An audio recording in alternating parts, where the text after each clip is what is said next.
अब वो घड़ी आ गई है जिसका सबको इंतजार था। आईपीएल का फाइनल आज है। गुजरात और आरसीबी दोनों भिड़ेंगी उस ट्रॉफी के लिए जिसके लिए पिछले 2 महीनों से वो हर मैच हर कोशिश कर रही थी जीतने के लिए।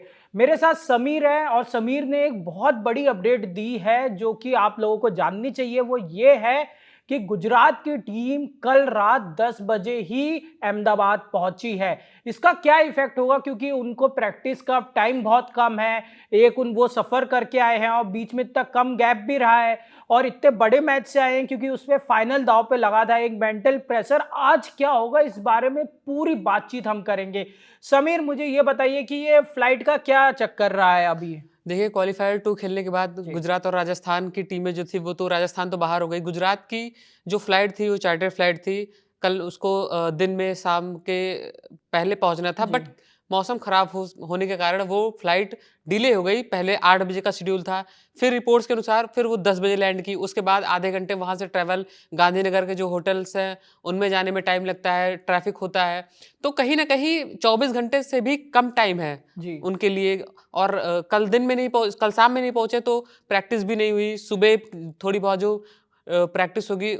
मुझे लगता है कि गुजरात के लिए एक टफ जो है सिचुएशन है कि वो आरसीबी, हालाँकि आरसीबी के पास बहुत ज़्यादा टाइम था। क्वालीफायर 1 खेलने के बाद उनके पास रिकवरी के लिए टाइम था, रीसेट करने के लिए टाइम था, अपनी टीम को मैनेज करने के लिए टाइम था। पर गुजरात के लिए 24 घंटे भी कम टाइम, मतलब इससे कम टाइम में तो लगता है कि थोड़ा-सा मुश्किल होने वाली है आरसीबी के खिलाफ।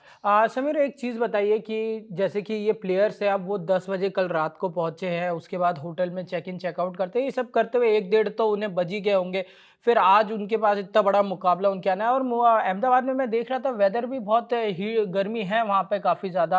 आपको कितना टफ लग रहा है कि अब इतने कम टाइम में इतना कुछ मैनेज करना है? वैसे भी प्लेयर थक के आए हैं, उनने बेस्ट दिया अपना क्वालिफायर 2 में और जीत कर लेके आए हैं। अब सब लोगों की कैसी मेंटल स्टेट होगी, क्योंकि एक के बाद एक तुरंत उन पे प्रेशर आता जा रहा है इस वक़्त, और उसका कुछ इफ़ेक्ट मैच में लगेगा, आपको दिखने वाला है? देखिए, मुझे नहीं लगता कि उसके कुछ इफ़ेक्ट मैच में लगेंगे क्योंकि मेंटली बहुत स्ट्रॉन्ग होते हैं प्लेयर्स, और फिज़िकली जो है उनको थोड़ी बहुत ट्रेनिंग की ज़रूरत होती है, प्रैक्टिस की ज़रूरत होती है। ऐसा नहीं हुआ है हालाँकि, पर मुझे नहीं लगता इसके कुछ ख ख़ास प्रभाव पड़ेगा क्योंकि ओपनर्स इनके जो गुजरात टाइटंस के ओपनर्स हैं, चाहे वो शुभमन गिल हो और साई सुदर्शन हो, दोनों इन फ़ॉर्म बल्लेबाज हैं। पिछले मैच में उन्होंने शतक मारे, हालाँकि साई सुदर्शन शतक से चूक गए 68 रनों पे। उनका जो अजीबो-गरीब आउट हुआ वो थोड़ा-सा वो था, लेकिन मुझे लगता है कि कुछ फ़र्क तो नहीं पड़ना चाहिए। बल्लेबाज़ी जिस क्रम में इनकी है, लगातार इनके बल्लेबाज अच्छा परफ़ॉर्म कर रहे हैं, फ़ॉर्म में हैं, बैटिंग अच्छी है, लाइनअप अच्छा है, तो गेंदबाज़ी भी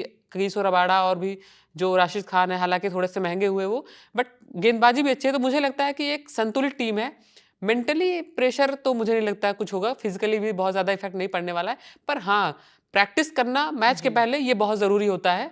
ऐसा नहीं हुआ है, थोड़ा बहुत इम्पैक्ट मत बट मुझे नहीं लगता है कि कुछ ख़ास इम्पैक्ट इस मैच में इसके दौरान पड़ेगा। समीर, ये इनका होम ग्राउंड है, तो इन्हें उसका भी कुछ फ़ायदा मिलेगा। वैसे भले ही वो लेट हो गए हैं ये लोग उधर पहुँचने पे। अब मान सकते थे कि अगर बैंगलोर में ही फाइनल हो रहा होता, तो थोड़ी इन्हें अलग रहते स्थिति, पर इनका होम ग्राउंड पे मैच हो रहा है, तो इन्हें अभी थोड़ा कंफर्ट होगा उसमें, क्योंकि ये पिच, ग्राउंड कंडीशंस और हर चीज़ अपने हिसाब से जानते हैं कि क्या होगा। जी, बिल्कुल, होम ग्राउंड की तो अपनी वो है क्योंकि बा प्रैक्टिसेज़ वही करते हैं ये जी। लोग, और 6 मैचेज़ 7 मैचेज़ अपने ही होम ग्राउंड पर खेले हैं, तो इनको पता है कि ये कैसे पिचेज़ होती हैं, क्या टर्न होंगी, गेंद टर्न होंगी, बाउंड्रीज़ कैसे लगानी है, पिच क्या रोल निभाएगी अपना। तो इन सब चीज़ों से भली-भाँति जो है वाकिफ़ होंगे। हालाँकि ऐसा मतलब कुछ भी नहीं है क्योंकि आरसीबी भी अपने क्वालीफायर 1 के बाद उसको पूरा मौका मिला है प्रैक्टिस करने के लिए, अपने खिलाड़ियों को टाइम देने के लिए, बॉडी रिकवरी के लिए। तो मुझे लगता है कि आरसीबी की तरफ ये पलड़ा थोड़ा-सा भारी रहने वाला है। आंकड़े क्या कहते हैं? मेरे अकॉर्डिंग तो ये मैटर नहीं करता, बट गुजरात के लिए थोड़ा-सा टफ होने वाला है क्योंकि ट्रैवल और जो है प्रैक्टिस ना होना, ये थोड़ा-सा मुश्किल मुझे लग रहा है कि ऐसा होने वाला है। समीर, एक चीज़ बताइए कि हम तो चलिए गुजरात की बात कर रहे हैं, उन्हें कम टाइम मिला, पर हम ये भी मान सकते हैं कि यार एक लय में होंगे वो लोग इस वक़्त।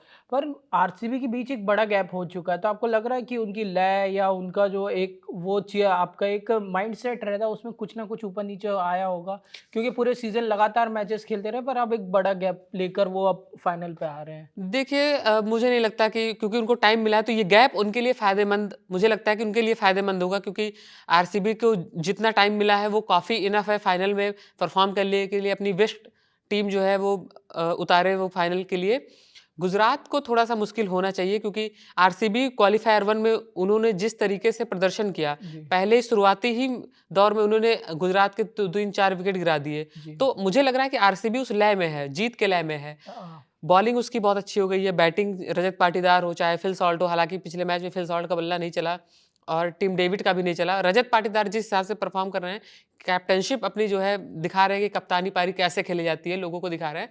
तो मुझे लगता है कि आरसीबी लय में है और अपनी बेस्ट टीम उतारेगी और फाइनल का खिताब अपने नाम करेगी। समीर, आपके हिसाब से मतलब आरसीबी की जीत हो सकती है इस बार देखिए, मैचों में? मैं तो आरसीबी फैन हूँ, तो मैं तो ऑब्वियसली आरसीबी को आरसीबी सपोर्ट फैन हो कि विराट फैन हो? नहीं, मैं विराट और आरसीबी दोनों का फैन हूँ क्योंकि ऐसे भी प्लेयर हैं विराट के अलावा जैसे रजत पाटीदार जी। हो गए, देवदत्त पडिक्कल हो गए और ये हमारे टिम डेविड हो गए। तो मैं और सबसे बड़ा फैन मैं एंडी फ्लावर का हूँ जो है कोच हैं उनके। जी। तो मुझे लगता है कि आरसीबी थोड़ा-सा मतलब जीतना चाहिए, एक और ट्रॉफी डिज़र्व करती है टीम। एक और अगर वो ऐसा कर पाते हैं तो रजत पाटीदार, धोनी और रोहित की लीग में आ जाएँगे जिनने लगातार 2 ट्रॉफी एक साथ जीती है। और इसमें भी एक चीज़ मेरे दिमाग में आई कि पहले 18 सालों तक बहुत नहीं मिला कुछ और अब जब मिल रहा है तो इतना ज़्यादा मिलने की आशंका है कि लगातार 2 ट्रॉफियाँ उनके घर पे आ जाएँगी।